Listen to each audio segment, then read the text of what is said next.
민수기 33장 1절부터 49절 말씀을 통해서 광야의 여정이라는 제목으로 우리가 은혜를 나누고자 합니다. 33장 1절 내용을 통해서 보면은 모세와 아론의 인도대로 대우를 갖추어 애굽에서 떠난 이스라엘 자손들의 노정은 이러하니라 그랬습니다. 그래서 광야의 노정, 이 내용들이 이제 쭉 기록되고 있어요.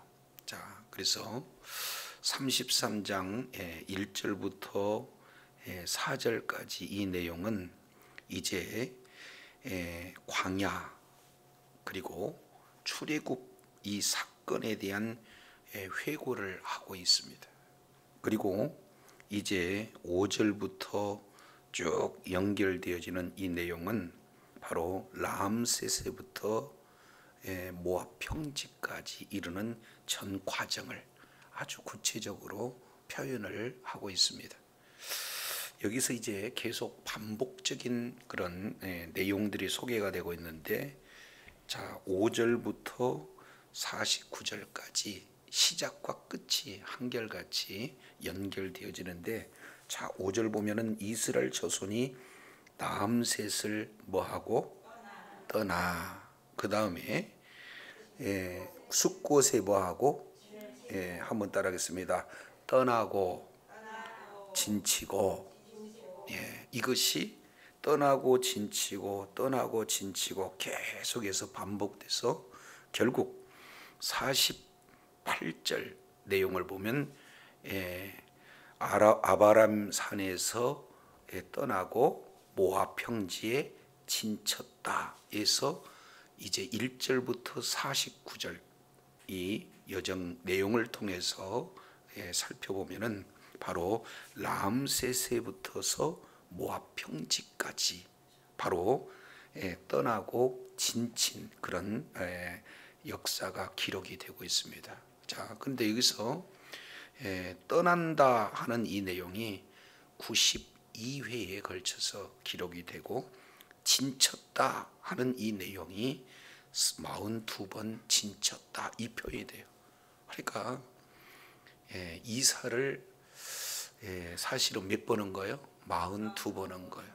그러니까 한 곳에 정착하면은 참 안정적이에요. 그러나 이사를 자주 했다는 것은 그만큼 인생이 험난했다, 이렇게 우리가 살펴볼 수가 있습니다. 그래서 이스라엘 백성들이 이제 애굽에서부터 나와서 광야에서 이제 바로 가나안 땅까지 이르는 모든 여정, 이 내용을 우리는 바로 이제 광야의 여정 이렇게 표현할 수 있는데, 이것은 곧 바로 인생의 순례길을 의미하고 있는 거예요. 그래서 우리 역시 마찬가지로 예수님을 믿는 믿음으로 구원받는 하나님의 자녀들이 이제 하나님 나라로 입성하기까지 모든 과정, 이 내용 하나하나 이 바로 출발해야 할 곳과 또 멈춰야 할 곳, 그곳에서 주어지는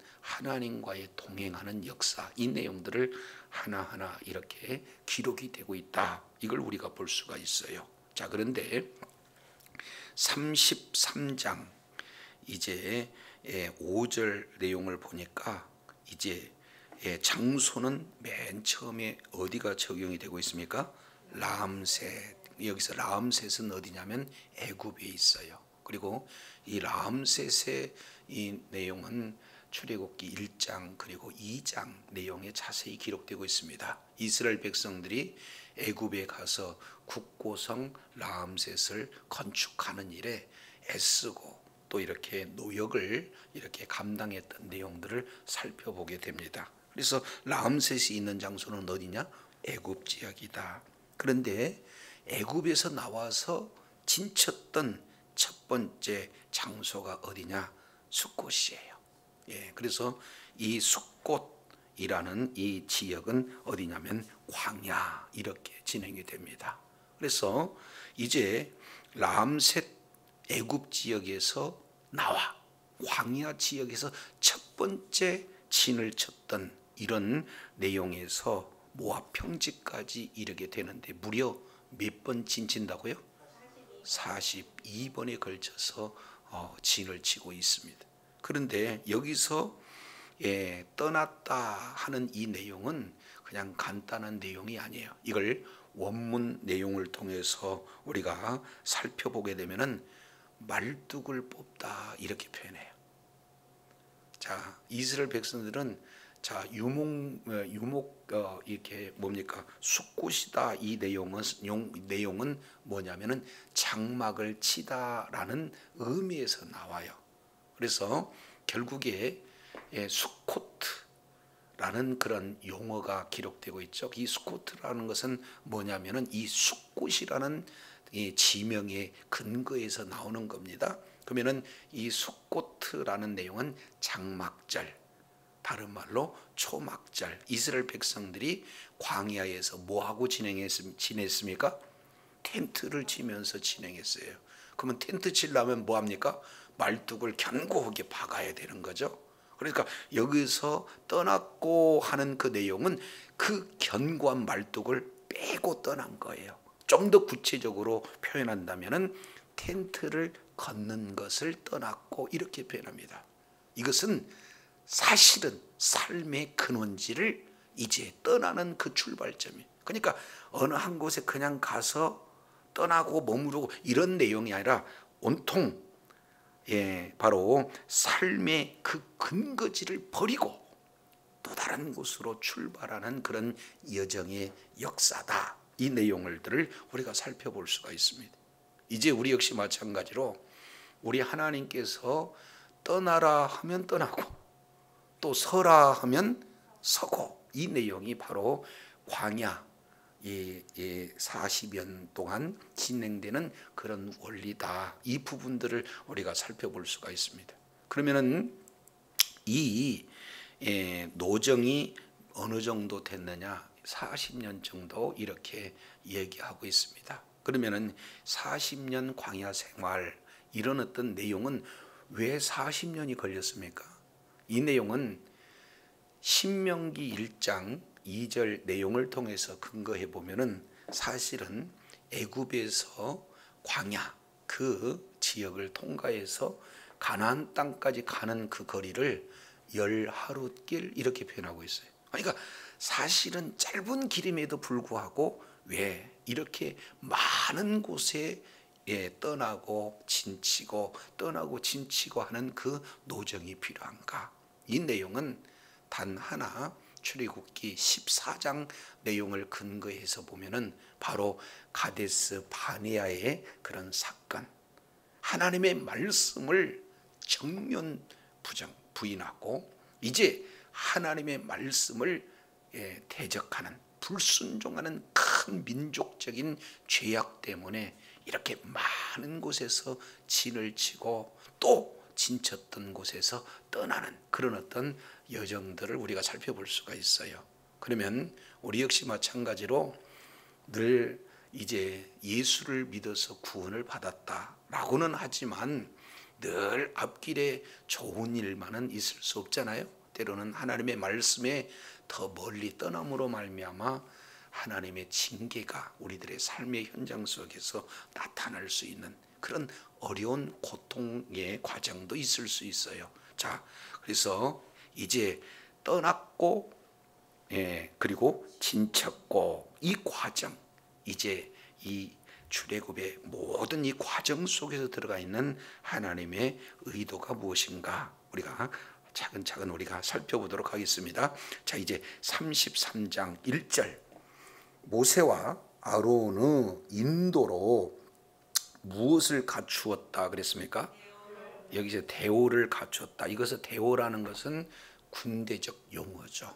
이제 대오를 갖추어서 애굽을 떠난 이스라엘 자손들의 노정은 이러하니라 이렇게 말씀하고 있어요. 자, 그러면 이제 광야길 떠났고 진치고 이 과정 속에서 그 광야의 그 길을 그러면 우리는 어떻게 이제 가야 하는가? 큰 명제, 이 부분들을 우리가 살펴볼 수가 있습니다.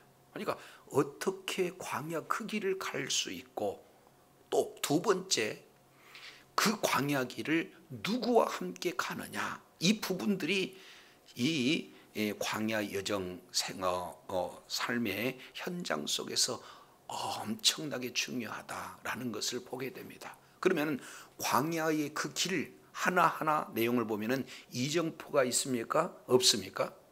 없어요. 어디로 가서 어디에 머무를지 몰라요.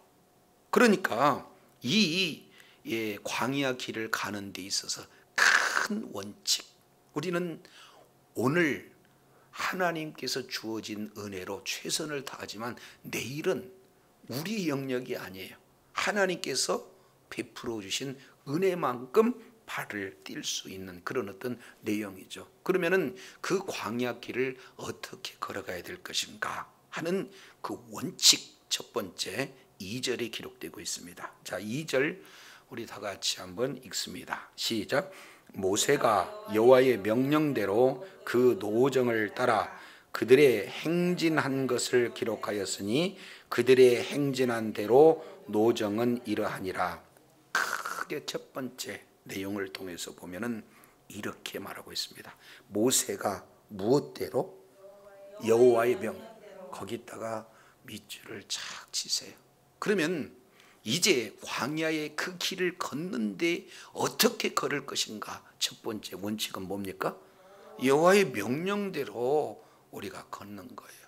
내가 내 힘으로, 내 지혜로, 내 경험으로, 모든 것으로 걷는, 사람의 생각대로 걷는 것이 아니라 하나님의 명령대로 걸어야 그 어려운 광야 속에서도 생존할 수가 있어요. 광야는 사람이 살 수 있는 곳이 아닙니다. 그리고 광야는 낮에 그 태양이 장렬하는 그 빛 때문에, 그리고 밤에는 정말로 추위와 싸워서 이제 견뎌낼 수 있는 사람들은 아무도 없어요. 그리고 광야에 서식하는 모든 이제 그런 불뱀이라든지 전갈이라든지 이 광야의 짐승들 때문에 살 수 있는 그런 장소가 아니에요. 그런데 그곳에서 이제 살 수 있는 그런 방법은 무엇으로만 가능하냐? 여호와의 명령대로. 이 내용은 민수기 9장에서 잘 우리가 살펴봤습니다. 그러면 여호와의 명령을 우리가 어떻게 알 수 있는가? 이제 구름이 떠오르면 뭡니까? 알피 야훼, 하나님께서 떠나라라는 사인이에요. 그래서 눈에 보이지 않는 하나님께서 가라 하는 그 내용을 우리 육신의 눈으로 어떻게 그걸 알 수가 있느냐? 바로 낮에는 구름 기둥, 밤에는 불 기둥, 이 내용으로 우리 하나님께서 인도해 주세요. 그래서 이제 구름 기둥이 떠오르게 되면 뭐 하는 거예요? 떠나라. 그러면은 말뚝을 뽑고 그리고 텐트를 걷어서 이제 그 구름을 따라 행진하게 되어지는 겁니다. 그리고 쭉 구름이 뜨다가 멈춰 있으면 어떻게 돼요? 진쳐라. 그러면 거기에 다시 말뚝을 받고 텐트를 치고 거기서 하루가 됐든지 아니면은 한 달이 됐든지 구름이 머물러 있는 그곳에 진을 친다. 이 원칙이 뭐냐면은 여호와의 명령대로. 저 여러분의 모든 삶의 여정 가운데 이제 내가 계획하고 내가 노력하고 내가 모든 것들을 다 이렇게 행하는 것 같아도 삶의 가장 원칙은, 신앙이라면은 그 본질이 뭐가 되어야 되겠습니까? 원칙이 여호와의 명령대로 우리는 가고 여호와의 명령대로 서고 하는 것이 우리 신앙의 원칙이라는 것을 기억하시기 바랍니다. 그래서 여호와의 명령대로, 이것이 첫 번째 주어지는 원칙이에요. 그런데 이것을 자세히 2절 살펴보면은 두 개의 단어가 교차되어서 이제 반복적으로 기록되고 있습니다. 첫 번째 내용을 통해서 보면은 그 노정을 따라, 노정이라는 단어, 또한 단어는 행진한 것을, 그리고 그들의 행진한 대로, 그 다음에 노정은 이러하니. 그러면은 여기서 이제 노정과 행진이라는 내용이 반복되어서 기록되고 있습니다. 근데 이것을 자세히 보면은 이제 노정이 앞에 나오고 행진이 같이 연이어 나오고 마지막은 뭐가 나와요? 노정이 나와요. 이것이 히브리인들이 가지고 있는 문학 구조의 특성입니다. 그러니까 노정이 이제 바깥에서 싸고 있고, 그리고 그 안에 있는 내용은 무엇을 말씀하고 있습니까? 행진한다, 이렇게 표현합니다. 그러면 노정이라는 것은 머물러 있는 것을 강조하고 있다면, 행진하는 것은 뭐 하는 겁니까? 앞으로 나가는 것, 이것을 강조하고 있어요. 그래서 이제 광야의 모든 이제 40년까지 그 길은 진행하고 또 멈춰서고, 이런 일들이 이렇게 이루어졌다라는 그 내용들을 살펴보게 됩니다. 자, 그러면은 여기에서 어떻게 하면은 진행하고 어떻게 하면 주둔할 것인가 하는 내용이 2절 중반절에 보니까 기록되었다, 이렇게 변하고 있어요. 그러면 지금 우리가 읽어보는 이 내용은 참 어려운 지역명들이 이렇게 나와요. 왜 지역명도 나오면은 왜 하필이면 이런 어려운 것들을 지금 이렇게 기록을 했을까? 이것은 하나님의 명령에 의해서 기록된 내용이므로 모세는 그 명령대로 기록한다라는 그 자체는, 이 모든 하나 지명 자체는 모세의 임의적 내용인가요? 아니면 하나님의 명령인가요? 그렇습니다. 그러니까 지명 하나하나 속에 하나님의 의도가 다 들어가 있다, 이것을 우리가 살펴볼 수가 있습니다. 두 번째 중요한 것은 이 지명은 사실은 오늘날도 신학자들이 연구하고 계속해서 추적해가는 그런 과정 가운데 놓여 있어요. 그래서 일부는 성경에서 찾아볼 수 있지만 일부는 또 성경에서 아직 찾지 못하는 그런 내용들도 있어요. 또 찾았다 할지라도 이제 그 장소가 바로 그곳에 있는지 이것이 아직 정확하게 규명되지는 않았어요. 그렇다 할지라도 모세는 명령에 의해서 꼼꼼히 기록해놨고, 기록된 역사를 오늘날 저와 여러분이 말씀을 통해서 본다면 실제 그 지역이 설령 오늘날 현대 지명하고는 이렇게 맞지 않는다 할지라도 이 내용은 사실 하나님의 역사적 사실인 줄로 믿습니다. 그래서 하나님의 말씀은요, 변개함이 없어요. 그러니까 있는 그대로 우리가 받아들인 거죠. 그리고 여기서 이제 한 가지 더 생각해 볼 수 있는 이 내용은 기억에는 한계가 있습니다. 기억에는, 그렇기 때문에 모든 신앙의 내용들, 이 부분들을 어떻게 되는 거예요? 기록해 놓은 거예요.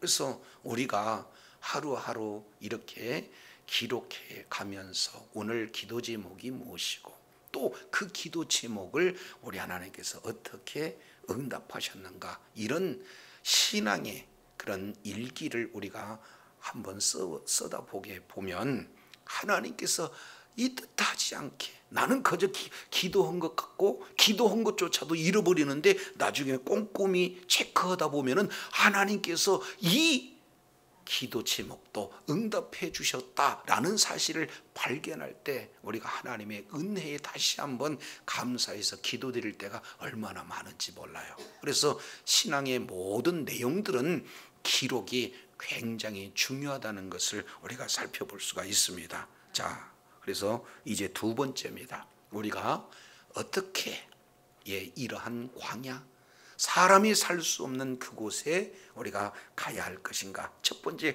큰 원칙은 여호와의 명령대로. 그리고 두 번째 내용을 통해서 살펴보면은 3절 우리 다 같이 한번 읽습니다. 시작. 그들이 첫 달 15째 날에 람셋을 떠났으니 곧 6월절 다음 날이라. 이스라엘 자손이 애굽의 모든 사람의 목전에서 무엇으로 나왔다? 그러면은 생각해 보세요. 이스라엘 백성들이 그냥 나온 게 아니라 애굽 모든 사람들이 다 보고 있는 그곳에서 나왔다는 거예요. 그러면 이게 가능한 일이겠는가 우리가 한번 생각해 볼 필요가 있잖아요. 지금 바로 출애굽 그 이전까지는 종노릇하고 있어요. 노예 노릇하고 있어요. 그런데 그 노예가 나는 이제 간다라고 하면은 주인이 가만히 있겠냐 그 말이죠. 그런데 그들이 뻔히 바라보고 있는 그런 상황에서 나왔다는 것은 간단한 이야기가 아니다 그 말이죠. 이 내용은 이제 10개의 재앙을 통해서 주시는 그 이유가 있기 때문에 그래요. 그 내용이 왜 목전에서 나온 그 내용이 어떻게 되었길래 그들이 목전에서 나올 수 있었던가, 크게 두 가지. 자, 4절 내용을 통해서 봅니다. 4절 읽습니다. 시작. 애굽인은 여호와께서 그들 중에 치신 그 모든 장자를 장사하는 때라. 여호와께서 그들을 신들에게도 벌을 주셨습니다. 예, 주분 두 가지입니다. 첫 번째는 장자를 장사할 때, 칠 때. 그러니까 10가지 재앙 중에 마지막 10번째 재앙이 뭡니까? 장자 재앙이에요. 장자 재앙. 그러면 여기서 생각해 보겠습니다. 첫째 재앙, 둘째 재앙, 이제 하나하나 재앙이 날 때마다 이스라엘 백성들은 하나님이 계시냐 안 계시냐 의문이 들 거 아니에요? 그잖아요. 그런데 첫 번째 말씀한 대로 그대로 이제 나일강이 피가 되고, 그죠? 그 다음에 개구리 재앙, 이 재앙, 파리 재앙 순서대로 하나하나 이제 재앙을 미리 말씀하시고 그 미리 말씀한 그대로 이루어짐으로 말미암아 눈에 보이지 않지만 우리 하나님이 바로 살아계신 하나님이요, 말씀하시면 그대로 이루시는 여호와 하나님이 준 이스라엘 백성들은 확실히 믿는 믿음이 열려진 줄로 믿습니다. 반대로 이제 애굽 백성들, 특히 바로 경우에는 하나 재앙이 더할 때마다 반항하고 대적함에도 불구하고 그들이 모세를 통해서 이제 말씀이 선포된 대로 그대로 이루어지는 내용을 통해서 그들이 깨닫는 것은 하나님은 진짜 무서운 하나님이구나 라는 사실을 알게 된다 그 말이에요. 따라서 하나님은 애굽 사람들 모두에게도 동시에 이제 이스라엘 백성 모두에게도 참신은 하나님 한 분이 계시다는 사실을 정확하게 보여주는 사건이 10재앙을 통해서 보여주게 된 줄로 믿습니다. 그러니 마지막 장자치은 이 재앙은요 10번째 재앙이에요. 이 열이라는 이 내용은 완전수입니다. 예, 가득 찬 수, 만수다 이렇게 표현해서 철저한 심판을 통해서 하나님의 위대하심, 하나님의 거룩하심을 10가지 재앙을 통해서 보여주게 된 거죠. 근데 사실은 이건 육적인 의미로서의 보여주는 내용이라면 그 뒤에 영적인 것은 애굽 사람들은 이제 나일강도 신, 그러죠? 개구리도 신, 메뚜기도 신, 이도 신, 모든 것들이 다 뭐예요? 신들로 이렇게. 이것은 그들이 믿고자 하는 신이지 실제 존재하는 신은 아니거든요. 그래서 하나님은 10개 재앙을 통해서 유일신, 오직 천지 우주 만물을 창조하실 뿐만 아니라 오늘 또 통치하신 분은 단 한 분, 바로 여호와 하나님이다라는 사실을 10개 재앙을 통해서 정확하게 보여준 줄로 믿습니다.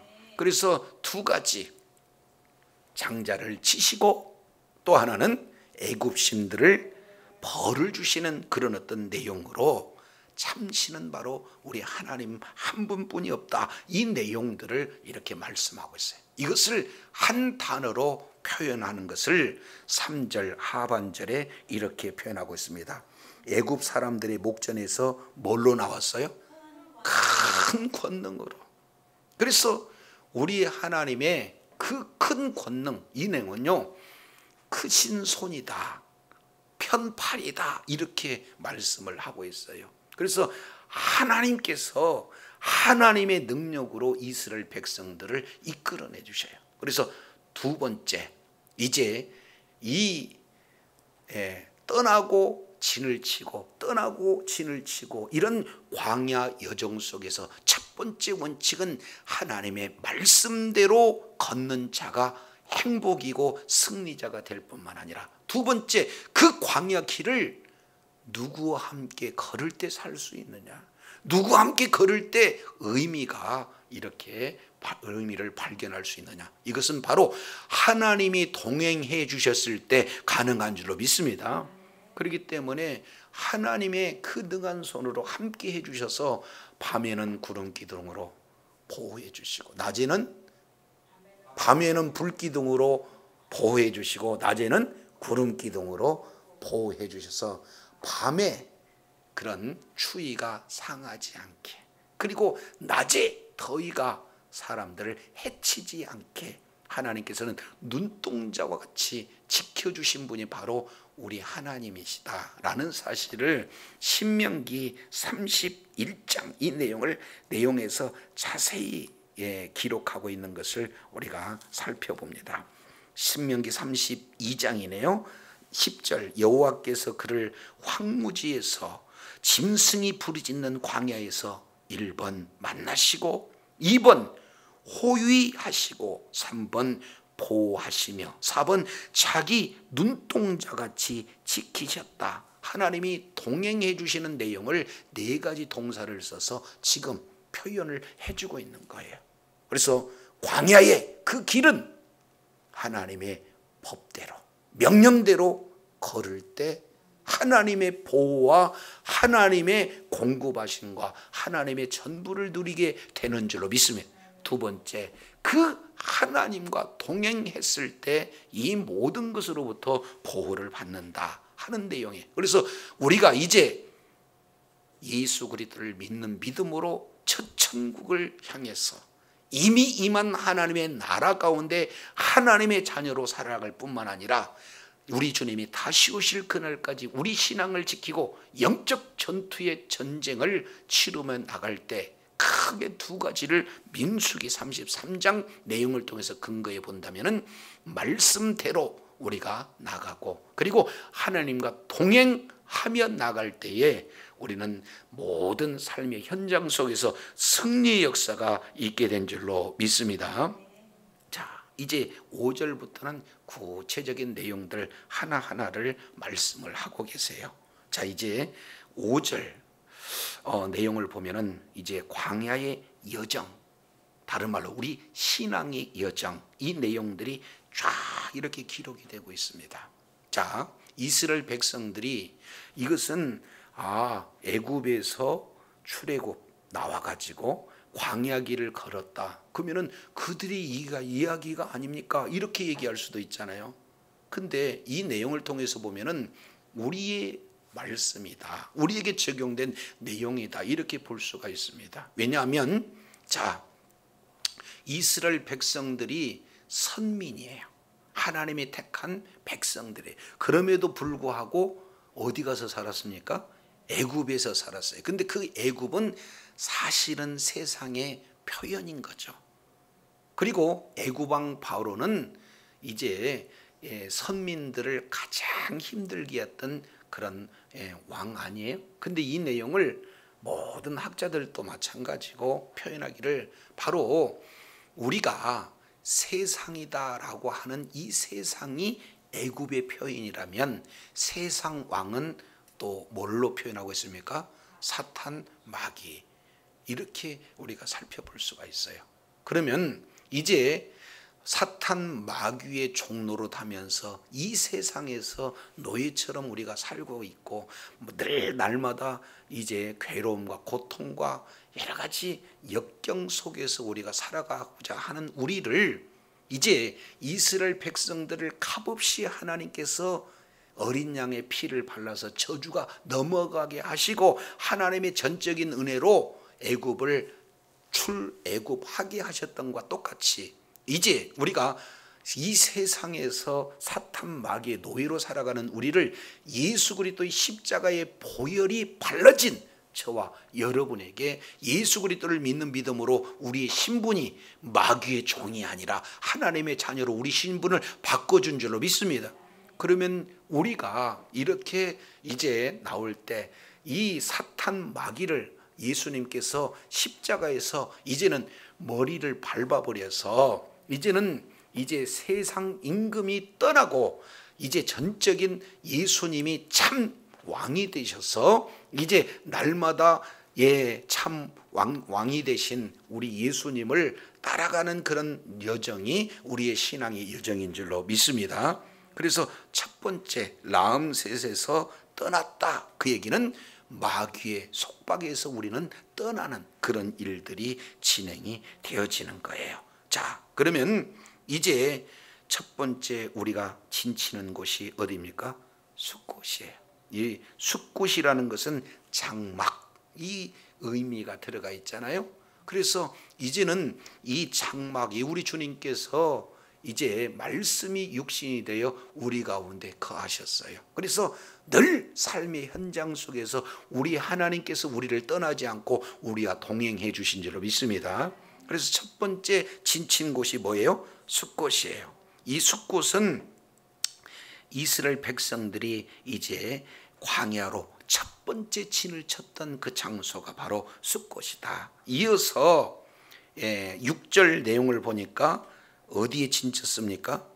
에담에 진쳤어요.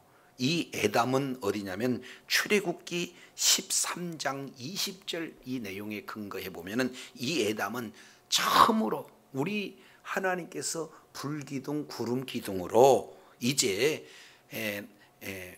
이스라엘 백성들을 보호해 주셨던 그 첫 번째 장소가 에담이에요. 우리 주님께서는 늘 우리와 함께 동행해 주셔서 모든 위협으로부터 보호해 주실 뿐만 아니라 모든 필요를 그때마다 이제 은혜의 단비처럼 우리들에게 공급해 주신 분이 바로 우리 주님이에요. 그러니까 곳곳 한 곳마다 다 지금 버릴 곳이 없어요. 전부 다 하나님이 동행을 해 주셨고 그곳에서 어떠한 은혜를 베풀어 주셨는가 하나하나 지금 자세히 기록하고 있어요. 우리가 이스라엘 백성들이 광야를 깃는 가장 큰 원인은 뭡니까? 죄잖아요. 그죠? 출애굽 이 내용은 바로 구원의 그 모습이에요. 장자 죽임을 당할 때 모든 장자가 죽어야 되는데 문설주와 임망의 피가 발려진 어린 양의 피가 발려진 그곳은 다 구원을 받는 줄로 믿습니다. 저주가 떠나가는 줄로 믿습니다. 그러니까 실제 애굽에서 나온 것이 구원이 아니고 피를 발라서 저주가 넘어간 것이 뭐가 돼요? 구원이에요. 그잖아요. 그런데 그곳에서 나올 때 뭐가 가로막혔습니까? 홍해가 가로막혔죠. 그래서 홍해를 건너는 것을 사도 바울은 고린도전서 10장 1절로 4절 내용까지 살펴보면은 바로 세례받았다 이렇게 표현한 거예요. 구원받은 표로서의 세례를 의미하게 되는 줄로 깨달으시기를 바랍니다. 그렇기 때문에 라암셋에서 그리고 숫곳에서 에담으로 이렇게 침쳤을 그때에 이제 이 이스라엘 백성들은 비로소 이제 어떻게 진행이 되는가? 계속해서 원망이 쌓여요. 이제 아주 불평이 쌓여요. 자, 8절 내용을 보면은 7절 바알스본 앞에 비하히롯 그리고 어디에 갑니까? 믹돌까지 진치입니다. 이것은 바로 홍해를 건너기 바로 직전이에요. 그리고 8절에 보니까 뭐를 지나갑니까? 바다 가운데를 지나가요. 홍해를 건넌다 그 말이죠. 그리고 홍해를 건너서 에담 광야로 나오는 것은 이제 홍해를 건넌 이후에 일어나는 일입니다.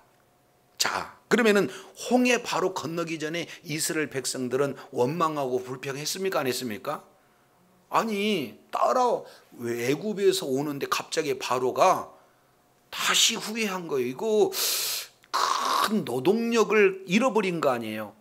그러니까 엄청난 전력 손실이 되니까 갑자기 열 재앙을 이렇게 잃어버리고 다시 예전 생각을 가지고 특별번거 600승과 더불어서 애굽의 모든 군대가 다 이스라엘 백성들을 추격하잖아요. 그런데 이스라엘 백성들이 할렐루야 하고 나오고 있는데 뒤에서 출격하니까 이스라엘 백성들이 마음에 이제 큰 두려움이 쌓이게 되는 거죠.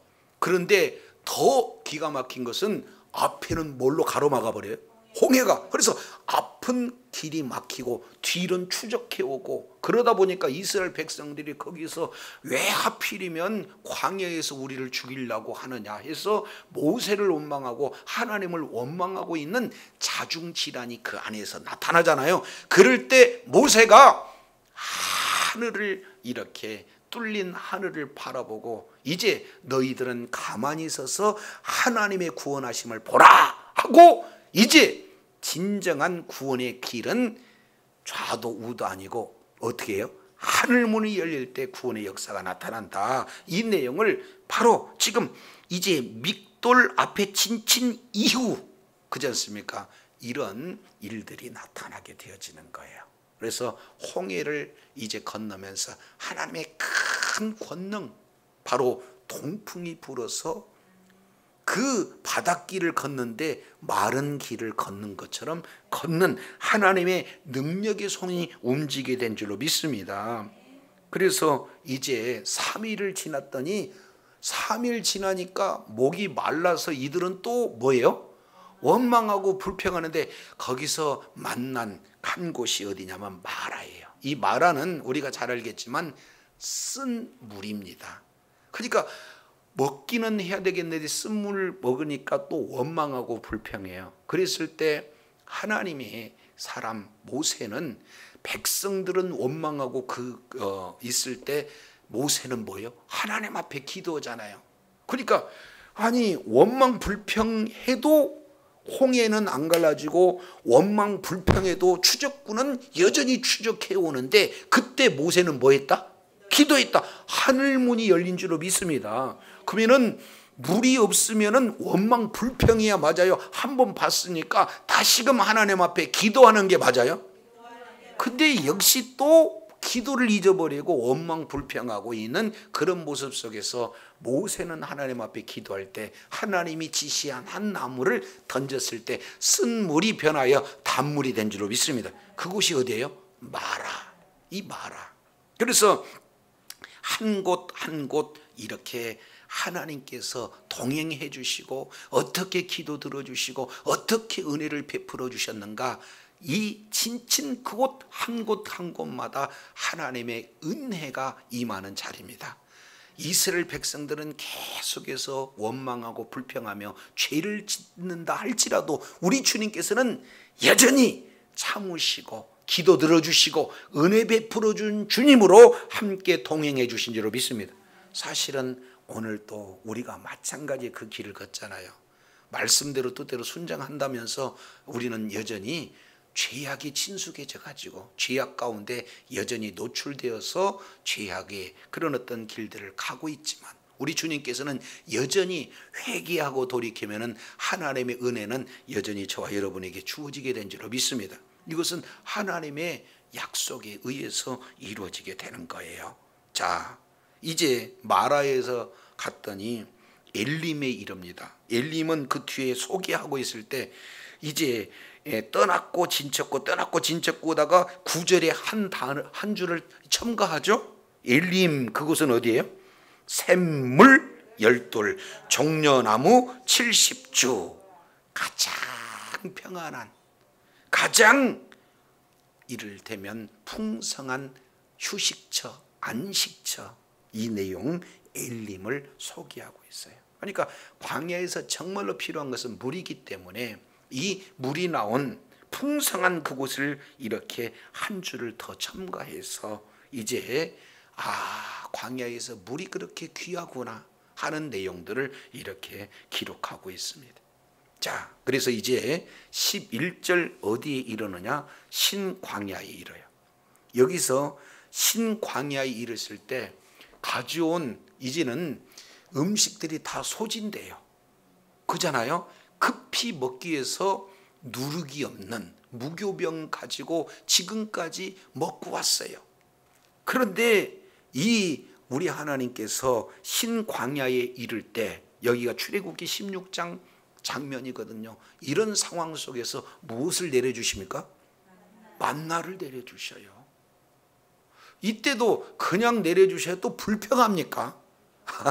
그래서 하나님의 은혜는요, 이제 시작부터 마지막까지 매일 원망해도 하나님의 은혜는 하늘에서 계속 내리고, 불평해도 하나님의 은혜는 내리고, 대적해도 뭐예요? 하나님의 은혜는 여전히 내리고, 여기서부터 시작된다 그 말이에요. 우리가 하나님 막 때로는 불평하고, 왜 내 기도는 안 들어주세요? 하나님이 어떤 분은 막 계시다면 이럴 수가 있습니까? 이렇게 해도 여전히 하나님의 은혜는 있어요, 없어요? 있어요. 원망하고 불평해도 하나님은 여전히 이제 우리 인생에 꼭 필요한 만나는 거르지 않고 계속해서 내려주시는 그 장소가 어디예요? 시작된 곳이 신광야, 바로 출애굽기 16장에 있는 내용들을 말씀하고 있습니다. 그래서 14절 내용을 보니까 어디가 나와요? 르비딤. 이 르비딤, 이 장소는 또 가다가 보니까 물이 없어요. 그러면 물이 없으면 1번 기도한다, 2번 원망 불평한다. 근데 원망 불평하잖아요. 그래서 다시 한번 르비딤에서 하나님을 시험하게 되어져요. 그러니 이건 계속해서 원망하고 불평하고, 그러면 하나님은 속상해서 뭔가 좀 혼내야 되는데 아직 모르니까 거기서 이제 반석을 쳐서 물을 공급해 주는 장소가 르비딤입니다. 동시에 거기에서는 어떤 역사가 나타나느냐, 아멜렉이 공격했을 때 이제 아론과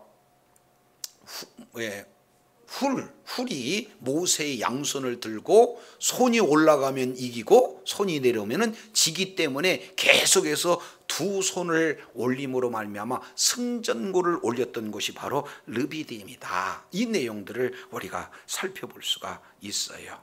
그래서 결국 이제 15절 내용을 보면은 어디에 이르게 됩니까? 신의 광야. 이 신의 광야에 이르는 어떤 내용은 어디냐? 출애굽기 19장입니다.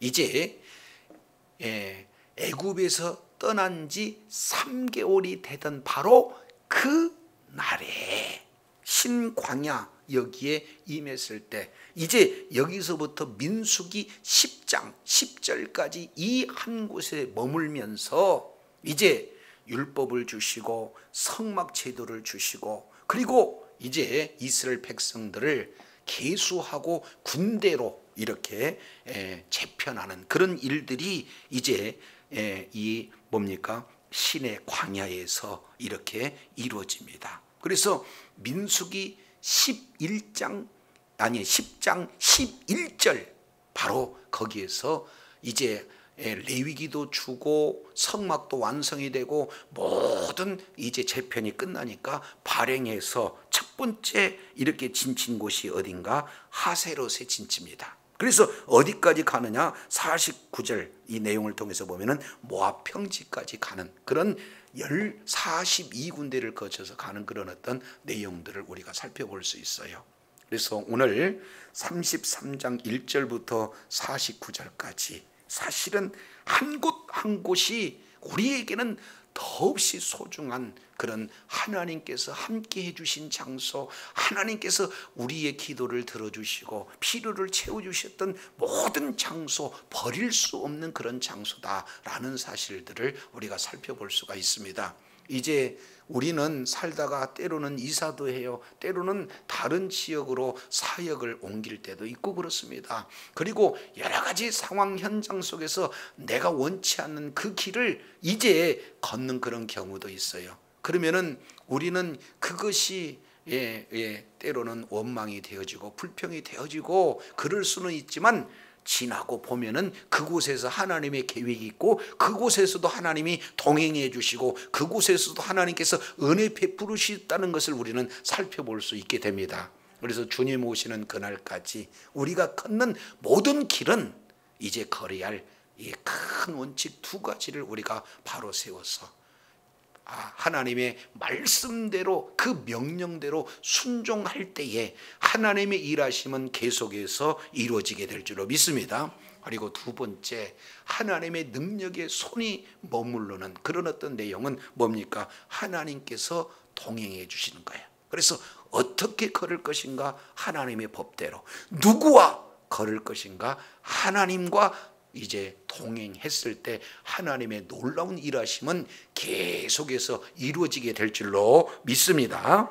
자, 그렇다면 이제 이스라엘 백성들이 애굽에서 나와 광야의 길을 걷는 그런 모습이나 이제 예수 그리스도의 보혈로 말미암아 마귀에게 속했던 이제 자들이 하나님의 자녀로 신분을 바뀌어서 이제는 믿음의 그 길, 신앙의 길을 걷고자 하는 그때에 이제 우리의 걸어갈 모습들을 우리가 살펴보게 되는데, 이제 한 군데 보고 마치겠습니다. 자, 마태복음 28장입니다. 이것은 하나님의 약속이 머물러 있는 그런 내용이 되어지는 거죠. 마태복음 28장 18절입니다. 예수께서 나와 일러 이르시되 하늘과 땅의 모든 권세를 내게 주셨으니, 그러니까 모든 권세는 다 누구에게 있습니까? 하늘의 권세, 땅의 권세는 다 예수님께 있는 줄로 믿습니다. 근데 그 권세를 가지신 분이에요. 이 세상의 모든 권세를 다 가지신 분입니다. 지금 사실은요, 엄마가 이것 좀 해라 하고 이렇게 자녀에게 시키면은 말을 잘 들어요? 아빠가 해라 그러면 더 잘 들어요? 그러면 아빠가 해라 하는 것과 학교 선생님이 해라 하는 것이 누구 말을 더 잘 들을 것 같아요? 선생님. 그러면은 선생님이 이렇게 해라 하는 것과 대통령이 이렇게 해라 하는 게 어떤 것을 더 잘 들을까요? 근데 하늘의 권세, 땅의 권세를 가진 우리 주님이 저와 여러분에게 명령하시고 계시다면 이건 엄마보다도 아빠보다도 선생보다도 대통령보다도 더 잘 들어야 할 내용인 줄로 깨달으시기 바랍니다.